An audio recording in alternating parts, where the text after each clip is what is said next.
And also, you could tell the editor just put a censor over any time I say a project that the public can't know about yet.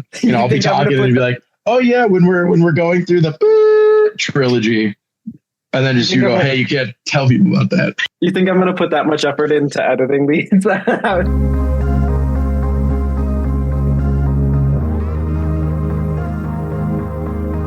Welcome to Icrospective, where we take our silly short films a little too seriously. I'm Trevor. And I'm Ben. And we have a guest this week who is Emma. Hello, Emma. How are you? Hello, Trevor. I'm doing well. And Ben, of course. Hi. Yeah. Naturally, can't forget. So this, Emma, is our little podcast where we're going to talk about each episode of Icker and break it down and talk about it. And we get to hear your thoughts. You are an actor in Icker. You were in the most Icker videos out of any actor. I'm like 100% sure of that. It has to be like upwards of 80 now. Do you have any idea how many it would be? Yeah, it's a lot. I know when we were talking, it was around like the 70s, but that was a few years ago. So I'm sure with the shorts and everything, it's a little bit more now. But I'm definitely familiar with Icker, the makings and behind the scenes and what everything means. I feel like I'm finally starting to understand. After 10 years? It just took 10 years. That's all. And Ben, you probably know a lot more than me. Yeah, Ben, tell us about your relationship to Icker.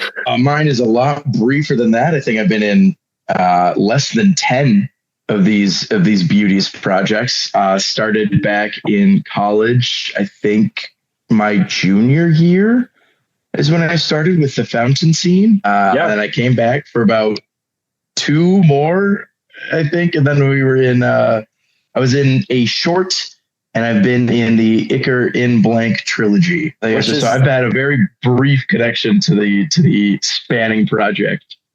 The trilogy is not out yet, so spoilers. But Emma, I don't know if you've heard this, but there's this kind of running joke that started where I'm convinced Ben is in a lot more Icker than he actually is in, and I'm always like, "No, you're in like a ton," and he's like, "No, I've been in like 2 videos," and I'm like, "Wait, no, I thought the same thing." Yeah, when you said like less than 10, I was like, "Wait, what do you mean?" I went over it with Trevor because I was in the Fountain Scene. I was in whichever one I replayed Flynn in Glen Park. I was Scout Gordo once, and I was in Discovery in the Woods. And I think that was Penguino one. That's Discovery in the Woods, the short. No, you've been in two Penguino ones, the Discovery in the Woods, and then what is it called? It's a really gross title. It's Penguino Liquids or something like that. Yeah. Really? Juices. I don't remember that one. Juices. Yeah. You play Flynn in that one with Lucia, and Lucia punches Penguino. You have the Wii remote, remember? And you're controlling Penguino with it. I don't remember. I have no idea what you're talking about. I'm going to have to look this up because I don't remember at all what you mean. Well, that's season 6. So it'll be a while before the podcast gets to there, but it'll be a joy once we get there. I was only with Lucia the once for the Scout Gordo one. No, I don't remember being in multiples with him. Yeah, I don't know if you talked to Lucia in that one. We'd have to. It might be the thing where we just never shot together. It's something you're like, yeah, you acted with them, and we were not in the same place at the same time. That happens a lot. Let's introduce the theme of this week. Every single episode, we will be analyzing an Icker episode under a thematic word, whether that's grief or love or something like that. This week, we will be analyzing the Penguino Scene, the very first film, depending on your definition anyway, of first. And we will be analyzing Penguino Scene under the thematic word of cycle.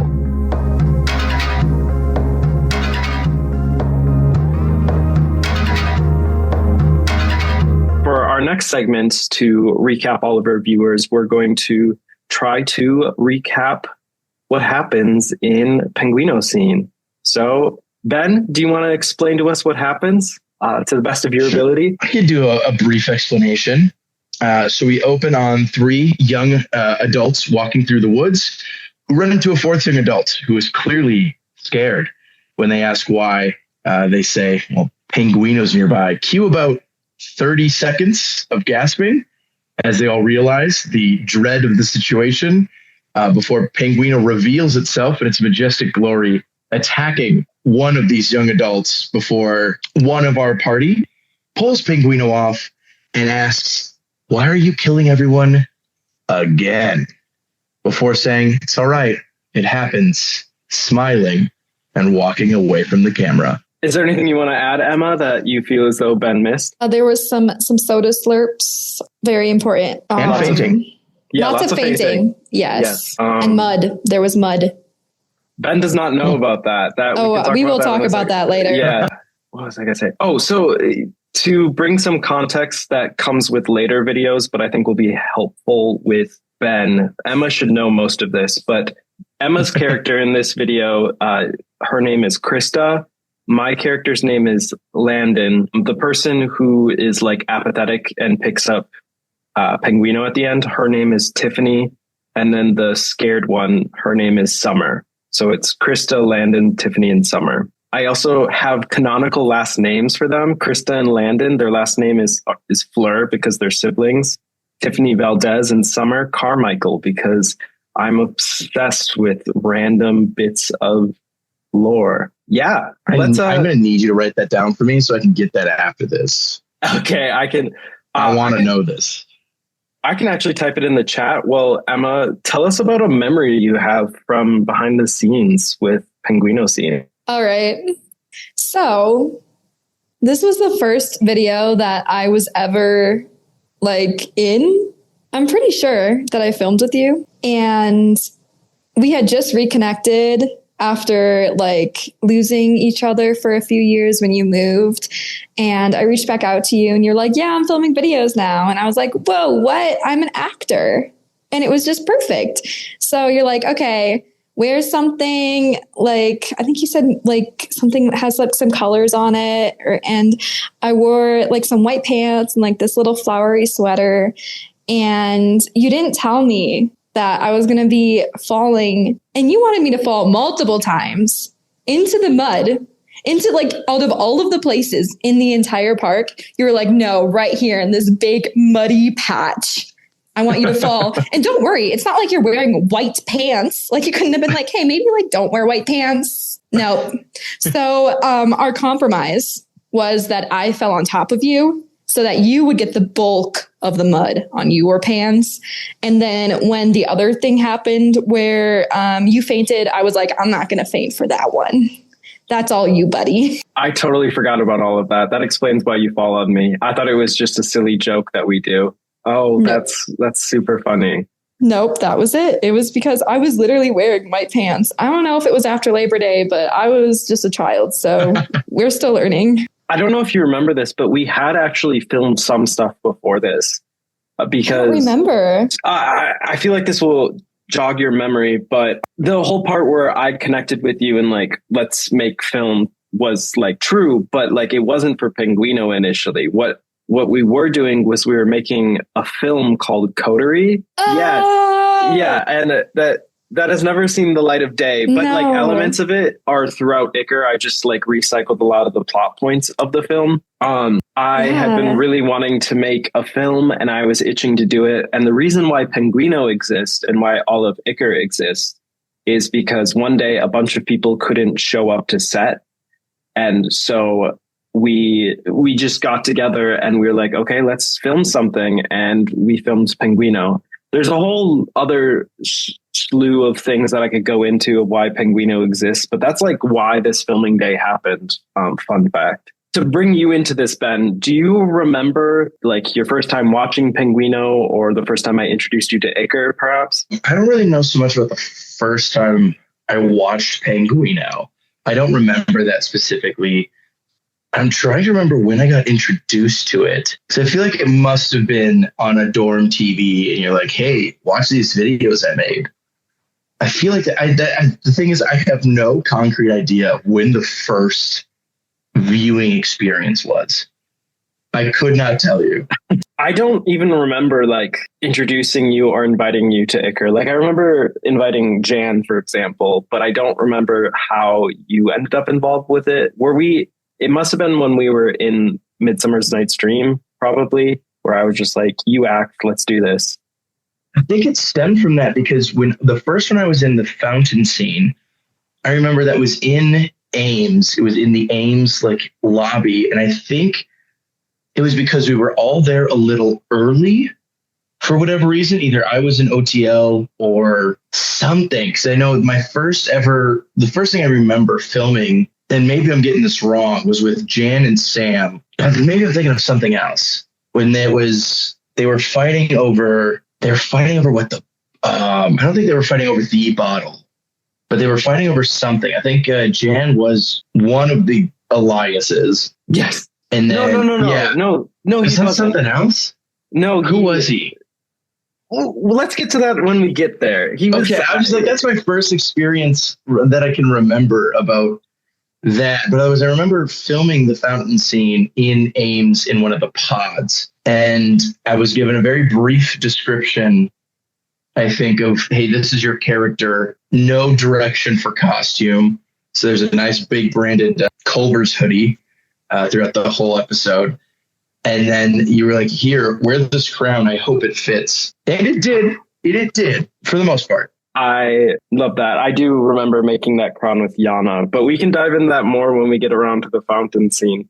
I feel like I probably just like showed you no Iker whatsoever and then made you act. That feels like something I would do. Yeah. Very on brand. I think someone else might have shown me the first things of Iker. And I think you were just like, hey, show up, be there. You yell at me through a wall, get over here. That sounds about right.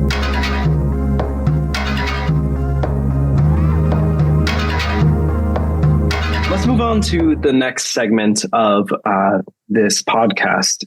Every episode, we're going to have a rotating segment.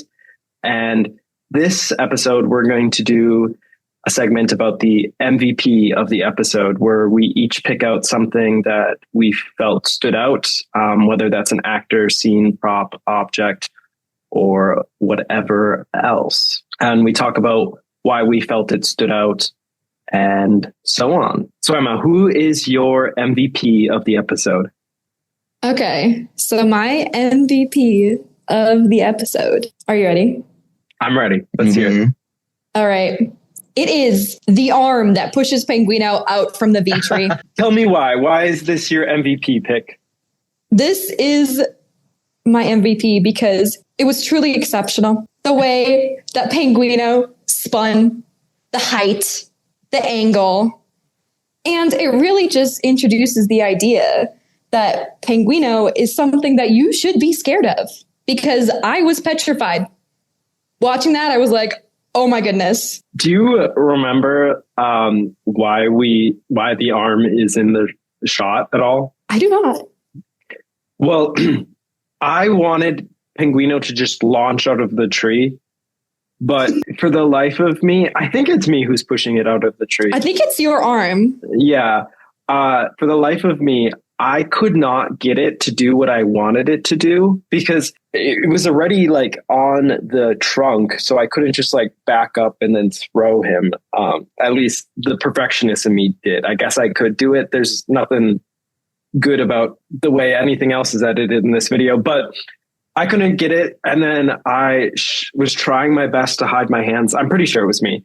And then y'all all just laughed one time, and I was like, screw it. We'll just keep the hands in. It's dumb. We love it. That's why that exists.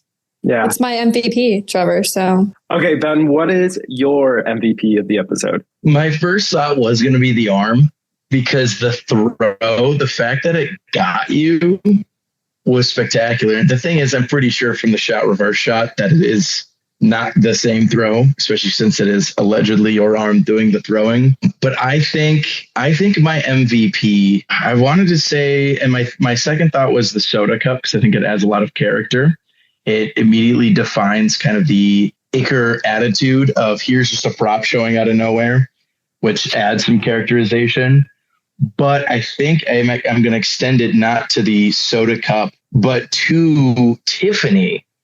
the apathetic person drinking the soda cup, because that is where, she plays the straight man of the episode of, instead of being over the top and campy and reactive to everything, she's the one who like grounds it into, we have the whole, again, gasping scene where everyone's gasping with the same sound bites, and it's her reactions, and it's her kind of giving us that end twist of it, being like, hey, why are you doing this again? It's okay, I understand. And that little bit of a smile before walking off. I think her character, I think Tiffany is the one who really carries kind of that heart of the scene. And without her, we'd lose all of the depth that we get to it. It would just be kind of simply goofy over the top, and we wouldn't have that dark undertone that I think pins kind of Iker's soul together. You want to know a fun fact? I would love to.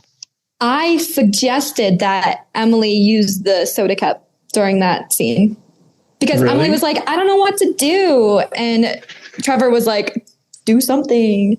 And I was like, well, you have that soda cup you're drinking earlier. I don't know if there's any soda in it still, but like, what if you just like drink that and like, we're just super nonchalant about it. That's beautiful. You're bringing up all of these memories that I do not recall whatsoever. But that makes a lot of sense. And that's a very me direction where I go do something and then you just figure it out. I'm glad you said it, because I didn't have to. There's nothing more of a Trevor direction than do something. I'm aware of my flaws. And we love to remind you. But it's a good thing. You're teaching us how to improv. We got to do improv. You're helping us grow as actors. Love the positive spin on it. Well, my MVP was going to be Tiffany, but now I feel like I should pick something else. Is it okay if I do say Penguino? No, I kind of want to I want to go meta with it. I want to pick the character of Summer, but I want to specifically pick the actress who plays Summer, Larissa. Larissa is the only person in the whole scene that doesn't have an acting background, and she still has never done any acting outside of Iker, as far as I'm aware anyway. And she was nervous as hell to do this, or nervous as heck to do this. And I'm really proud of her. That's it. I just wanted to say like that she did an awesome job. And I know she's super embarrassed by this and she has never watched it since, but I love and adore her, even if she isn't too much in my life. I talk to her every so often, but that's my MVP of the episode. That's a good choice, honestly. Having people who don't act and then they step up to the plate and they're able to pull it off. It's always hard to do. So that's good. It's a good choice. Especially because this wasn't scripted. It was complete improv. So I feel like improv on top of that makes it just all the more difficult because with a script, you have something to lean back into. But poor Larissa just was thrown in and I was like, do it. And she did it, and I'm proud of her. And she's forever part of Iker lore, and hundreds of people have now seen her because I usually show everybody this video. And I say, yeah, it's cracked 600 views on YouTube.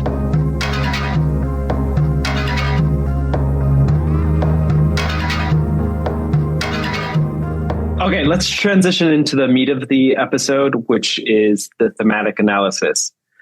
So again, the word we picked out this week to analyze Penguino Scene under is cycle. Let's start with you, Ben. What do you notice with the word cycle in the Penguino Scene? So the thing is, there's a lot of like mini cycles, and then I think the episode itself is clearly in a cycle of its own. So we have as our characters, approach summer, and they mention, "Hey, why are you scared? There's Penguino nearby." We have that cycle of gasping, where everyone is gasping and gasping and gasping. And then we have a faint, or we have two people faint, which is then repeated by Landon fainting again. So you have we have a lot of like repeated behaviors in the one, like the gasping itself. I think there's just the one round, but there's the 2 rounds of fainting. And also in the beginning, we have the arms locked skipping. And at the end, we have the arms locked running. Like our characters, they link arms before running away. So they get into the situation and get out of it the same way together, which I think time to link arms. But also, they're all aware of who Penguino is. They all know about him, considering the reactions. They're all rightfully afraid, minus Tiffany, who has her own reaction. And when she talks to Penguino, it's, why are you doing this again? This is obviously not the first time. And judging from the reaction, probably not the second or third. Like, we don't know how many times Penguino's been going on a rampage, but this is something that is relatively normal. Even if the reactions are a little, over the top, we can tell that there's a reason that Penguino has his reputation. And whatever explanation is given, it's another one, because Penguino doesn't talk, which is good. But whatever explanation that he silently gives to Tiffany, she's like, hey, it's okay. It happens. Whatever the explanation for the killing is, it's something that is mundane. It's normal. It repeats in a cycle. So it's probably something that it's either something that we all go through or something that Penguino goes through, to the point where, like, this isn't unexpected. And even with all the fear that we have, none of this is surprising to anyone.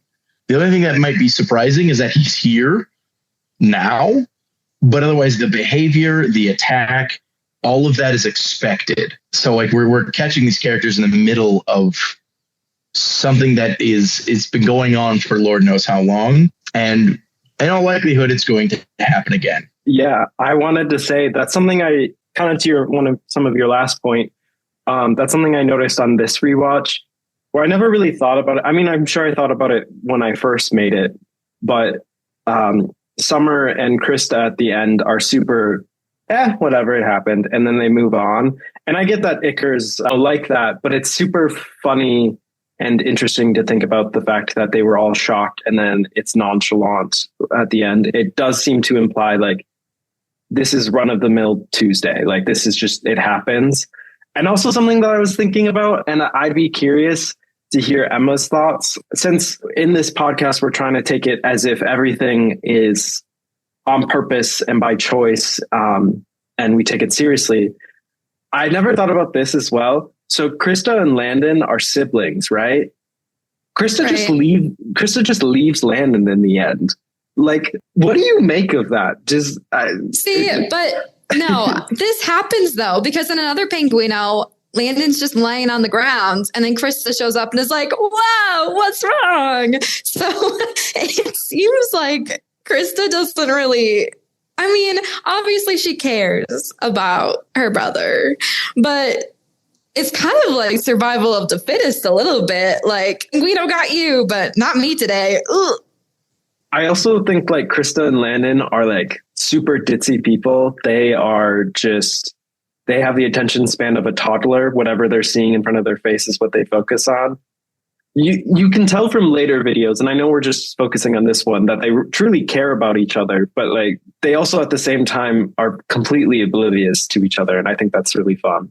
Yeah, they're so easily distracted. You also mentioned something. You mentioned the mini cycles. What were your main points? The mini cycles of like the fainting and the gasping. I guess the thing I would respond to also is just the cycle of where she says you're killing again, and the implication of this has happened before and this will happen again. I think what also speaks to the idea that Penguino does things outside of this video and it continuously happens over and over again. Again, a meta comment is the fact that it's called Penguino Scene.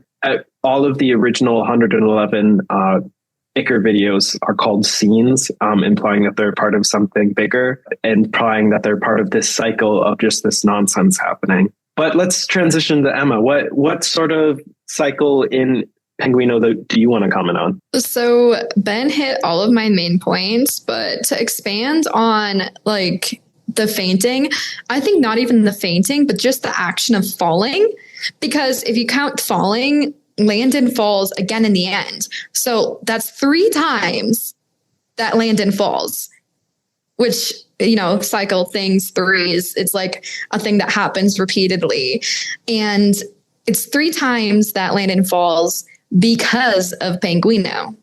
out of fear or out of launching at face. So I think that is a fun thing to expand upon. And also not only the gasps as a cycle, but the reactions that Tiffany has towards like that counter, like reactions between Penguino being something that's scary and then Penguino being something that's normal. And like the different cycles of going through like, yeah, Penguino is something that is really scary. But also, yeah, this is everyday life. And I'm going to go look at my brother on the ground with Penguino and then just skip away. So it's very interesting to like look at the, I don't know, like juxtaposition, like the two sides. You are making me think about, this goes outside of just this one film, but you're making me think about Tiffany's relationship to Penguino and how it's kind of an abusive relationship. Because like she's like attached to him, but everywhere she goes, Penguino like harms people. In all of Iker canon, I believe Penguino kills two of Tiffany's siblings, and Tiffany's still like, I love you, Penguino. And that could speak to another cycle, the cycle of abuse, to get a little dark there, that I find interesting. Yeah.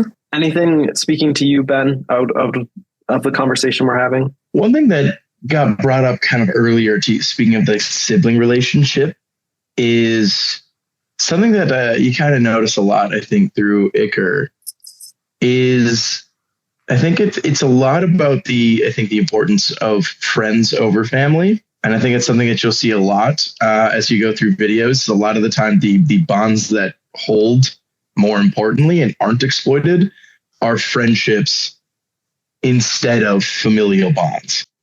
Do you have any examples of that? I'll bring them up as you go through them. Okay. But there's a lot, especially with fathers. I think we'll find there's a lot in there, at least from what I remember of my past watch throughs of Iker. One thing I want to bring up, and this isn't really tied to anything, but I'm going to bring it up, is there's only one male presenting person in the video, and they're the person who gets attacked. Keep that in mind. Interesting. Yeah, I think that speaks to something that I know when in our discussions I've talked about in private that I want this podcast to separate me from the art a little bit, but it has been a part of my intention to take stereotypical things and subvert them. And that's something I've never really thought of, is the fact that this subverts the idea of who gets attacked. Usually it's women being harmed. I find that, that's a good point. I also love the insight of family versus friends. I'd be curious to see how that continues to play. I know in the next episode, the ball scene, which we'll talk about, they are both siblings as well. I think that's established in a later video, but it'd be interesting to keep that in mind going forward. What are your thoughts on that, Emma? Are there any examples of family versus friends that you can think of off the top of your head? Not specifically, but I can, like, the way that you say it, Ben, like, really makes me think, and I want to agree with you, but I just can't think of an example that proves you right. One time, and I'm going to bring this up 2 episodes from now when we talk about the book, because I remember in my little bit of notes that I've written down on my first watch through, is I have what's called the fatherhood conundrum written down about that episode. So I know in that one, it's going to be, we don't have to get into it now, but there's a whole big discussion between the 2 characters about my pappy and about like their father and, you know, what that, and about like family traditions. I have notes written down about that one. So we can get into it more in 2 episodes from now. Okay. So wait. I guess I did think about how in the bathroom scene, what is her name? The character I play? Polly. Polly has no parents. But she does have a brother. We do meet, Jack plays her brother in a future episode. But yeah, she doesn't have any parents. I feel like she has a negative relationship with her parents. She has she had a negative like history with them. And she's found herself still with these friends that she's with. So that is something that is interesting, the absence of family. But there is still the brother. Brothers are very common in scenes. Trevor likes to write brothers, siblings. You're also making me think of well, in the bathroom scene, the character I play is, I want to say it's Timothy 5. There are, I think, 8 established Timothys, and they're all siblings, and they all have very complicated relationships that we will see evolve throughout the thing.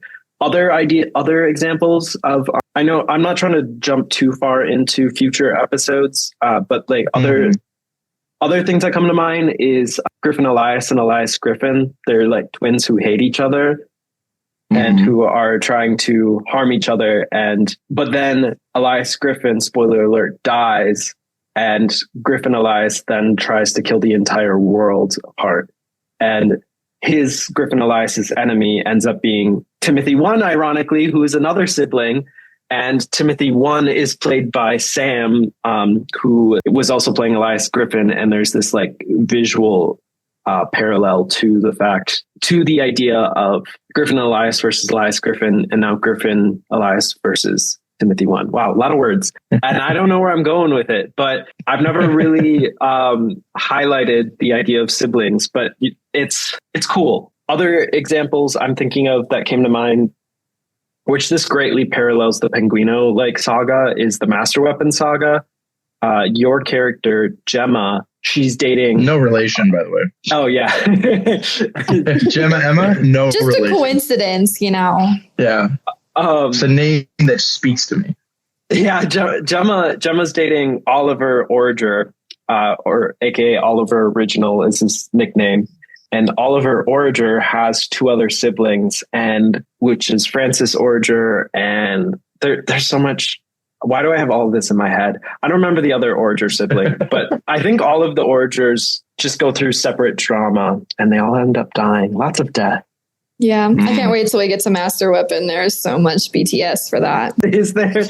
Oh my goodness. Are there any other interesting cycles you find in Penguino Scene? Penguino starts like shooting in the park by like the V tree that unfortunately does not exist anymore. But yeah.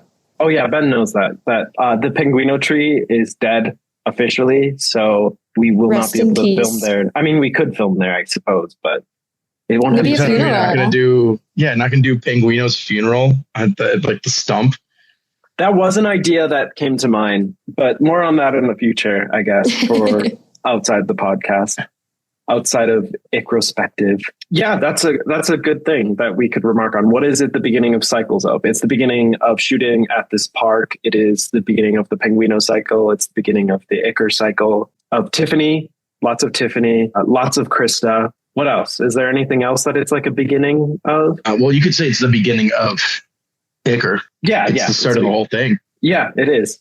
It takes place like exactly in the middle of Icar, but like it is the beginning. It is technically the intro to the world. Yeah, it's pretty deep. Something I also really liked that you remarked on way in the beginning of this segment, Ben, is that we enter and exit the same spot in this episode. You will find that I reference that little segment of the woods a lot throughout Icar. I just like keep returning to it. It's not even the Penguino tree, literally just that like opening in the foliage, I guess. It happens in the movie, which will hopefully be released this year.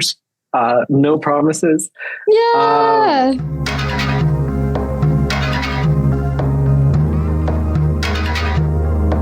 Let's move on to the next segment of the podcast. It is technically the last segment before closing, and this is lore implications. And we kind of already talked about it in the previous section. So in this section, we'll try to break down past and future episodes, break down implications of things that have happened, and discuss what is actually canon and what could potentially be canon. We could talk about what I think is canon versus my head canon.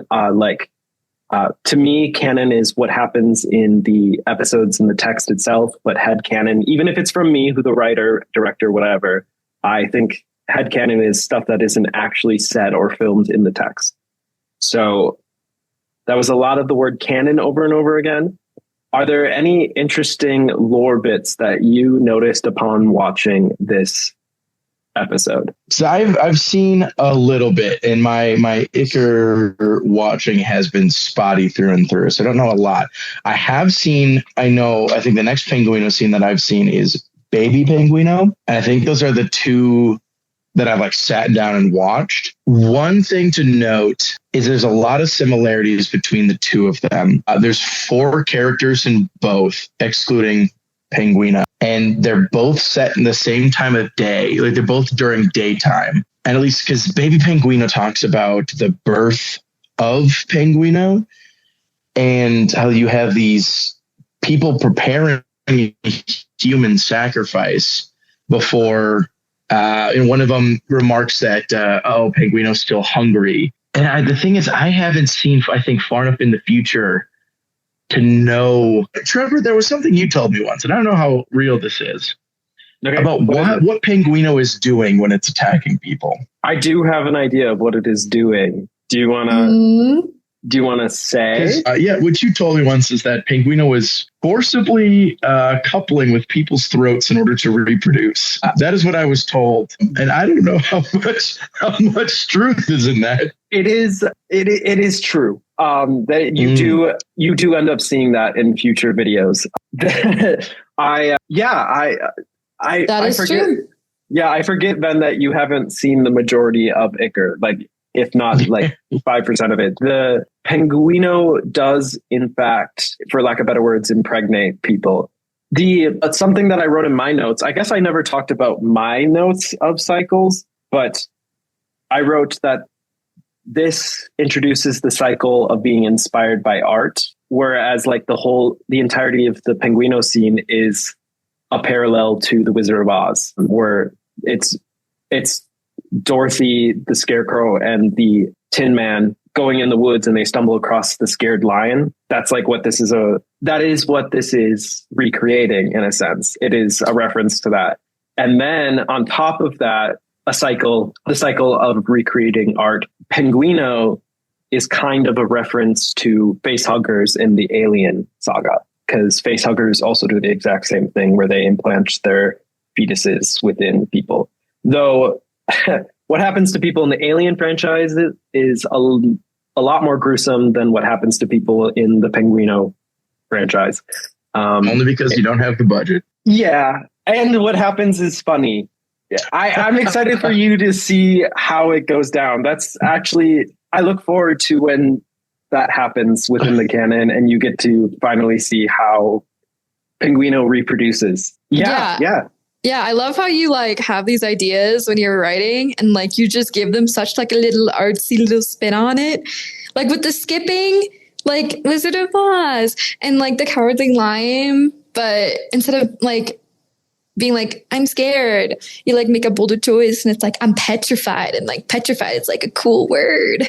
And that's something that I wanted to say multiple times in this podcast, but I think that's the first time I've said petrified. But I just think that you have very interesting ideas. And I knew the impregnation because I mean, I was in those videos, right? But also, the more like I rewatch them and I see them again and again, I'm like connecting the pieces and I'm like, ooh, this falls into this, into that.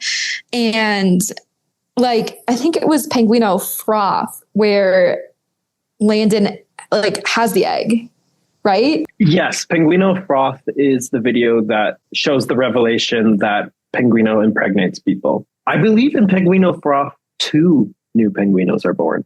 It's been a while since I watched that, but yes, that is when that happens. Spoiler alert. Then. No, I think is that Penguino Offspring? No, Penguino Offspring is when the penguinos from Penguino Froth have grown up. Yeah. Isn't Landon also attacked in Baby Penguino? Isn't he the person who is sacrificed for the cultists? No, the character of, I believe her name is Jaden. Jaden. Yeah. Yep. Is sacrificed in that one. Landon, the end of Baby Penguino, Landon does have Penguino on his face. I don't know if he was attacked, but the reason why he's on the ground is because he's having a panic attack because he's scared of nature. Scared of nature. Okay. Yeah. And this is before Penguino like started haunting his life. So I'm sure his fear of nature has not stopped up until other things have happened to him. As for if Landon makes it through the whole saga, that is for Ben to find out. So do you think that then Krista forced Landon to go out in nature? Because that seems like something Krista would do. Yeah, I this is where we jump into like my headcanon. I might have confirmed this at some point in a random script, but my headcanon is that they're forcing Tiffany out in this specific episode. It seems as though there seems to be this cycle of Krista being like, you need to go outside. Where if in Baby Penguino, it's Landon, and then Landon has a panic attack. And then within Penguino Scene, they're like, now you need to go outside. That's kind of cute to think of it that way, that Krista's like trying to get people to get fresh air. I mean, it's good for you. The vitamin sun. Vitamin sun. Oh, a reference that Ben will have to find out in the future. Lots of references. I'll get there, I promise. Yeah, I just got to eat some applesauce. I didn't ask you, Emma. Is there any lore things that you noticed within this? Do we ever find out where Penguino comes from? Yes. I mean, we're not in Penguino? Yes. Within the Penguino videos, it is Penguino isn't a thing that comes from somewhere. Penguino is something that's like created. It is like confirmed in a later episode. Yeah. I see. At least this version of Penguino. Okay. We'll get to that. Yeah. Some things that I was thinking about when rewatching this is, I mean, it makes sense since this is like the beginning, but I go crazy with the lore in the future. Like Tiffany has 3 different siblings that we all meet, which I wrote them all down. She has 2 brothers and a non-binary sibling. The brothers' names are Avery and Gideon is played by Jan. And then she has a sibling named Banana, who we meet in Banana. I love Banana. And then Summer, the Cowardly Lion character, she has like a friend group that we meet later. I can't remember if they have negative feelings towards Summer. I feel as though that's the case. But there's a future video where they mention Summer and it's her whole friend group. And it's supposed to be taking place at the exact same time as Penguino. And all of her friends... Oh. Yeah, because this is when at the same time of this is when the outbreak of the wishing jar, a virus within the Icar canon breaks out, which patient 0 is one of the Timothy children. So bringing it back to the Timothy discussion. What other things are... Ooh, you know what? I just had an idea. Reading through some of my notes, getting to, what is it called? The Hunt? The one with the lambs. The yes. Hunt. I think it's The Hunt. Lamb 1, played by Toby, I believe. Yes. Yeah, Lamb 1, I have that he attacks his victims the same way Penguino does by going for the face. That is an interesting parallel. And I know that something that happens a lot in Icar is a lot of the times violence is directed towards the face and throat. That 1, because it's easy to film and it's nice and dramatic. And 2, but this is going to be the start of when we see violence. It is happening towards the face and throat of a person. What many might know, that is where your identity really rests, in your face and your voice. Yes. Yeah. Something to think about. That brings up 2 interesting themes of identity, but also violence. Violence is a common motif throughout the entire series, where everybody's kind of apathetic towards it. It just like kind of happens, and in normal life, it'd be horrible to experience. But in Icar, it's more slapstick. And then with the identity, well, that's a whole other episode of like diving in what identity is within Icar, because identity gets complicated when you get into the later seasons, when you learn exactly what the world is and what's going on to these characters. I'm saying, not to mention a specific in trilogy, but identity and family and violence are all really, not to speak about the projects I've spent the most time with. The one project where I'm like, you're forbidden from talking about it. That you keep bringing up. Otherwise I'm talking about the one time I was Scout Gordo, which Lucia completely forgot about. Or I'm trying to reference the fountain scene, because there was a juices scene that I completely forgot. Oh, and there's a short that I think I look really good in. But That's about it. Discovering the Woods? Yeah. Yeah, you look good in that. I agree. 100%.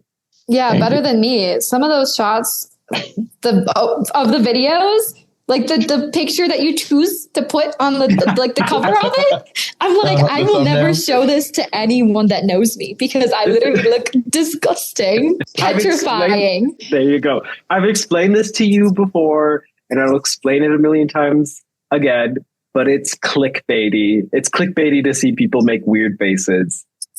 Ugly I'm faces. Good Boy right now. Good Boy is crazy. But no, Discovery in the Woods. I look at that and I go, man, I look great. I look at that stuff and I'm like, yes, give me that still. I'm going to put that up on my wall. You look good, Emma, in lots of videos. Just some of some of the thumbnails I choose are a bit not complimentary. Yes, I agree. I'm glad you agree. I forgive you.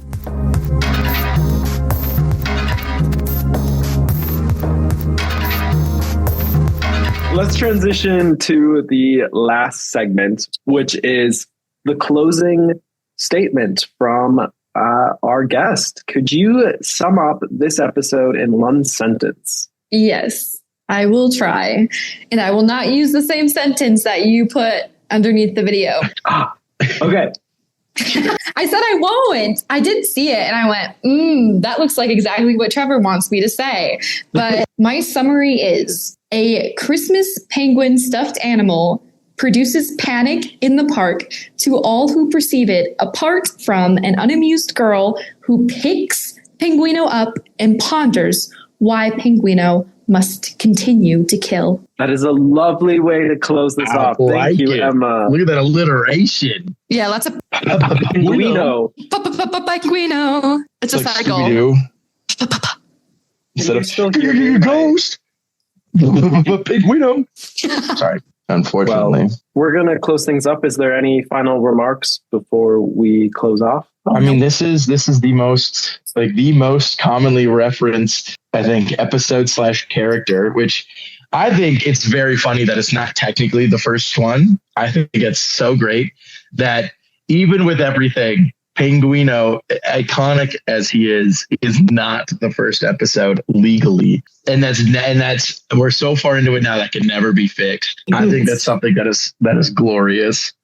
But I mean, here we are, and we're stuck with the ball scene as the legal first episode on the channel. But I mean, here we have the icon, and I think this is really the episode that sets the tone with the camp and again with that dark undertone. Yeah, I think this is the one that it's the pilot light. I agree. I think I've told Emma this a million times, but I'm always trying to replicate Penguino, and nothing can ever live up to that horrible monstrosity of a film.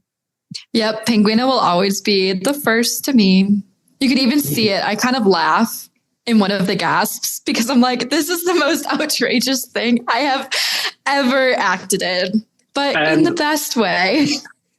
And that was only the beginning for you. I doubt that is that's probably one of the least weirdest things I've asked you to do over the 10 years. I mean, spitting sandwiches out into your hand, jumping on people's backs with forks, a little foreshadowing. We can talk about that when we invite you back to the podcast in the future.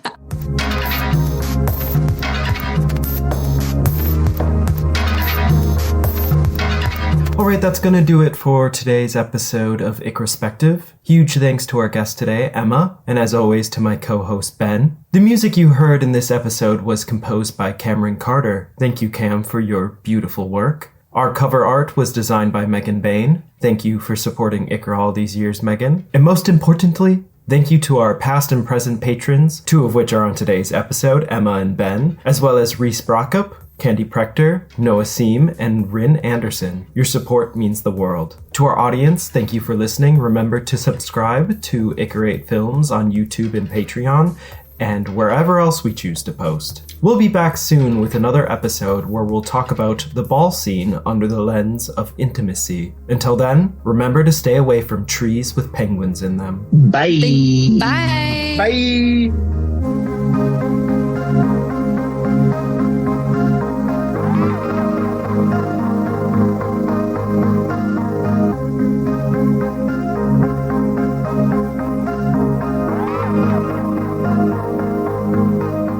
Welcome to Icrospective, where we take our shilly. Whoa.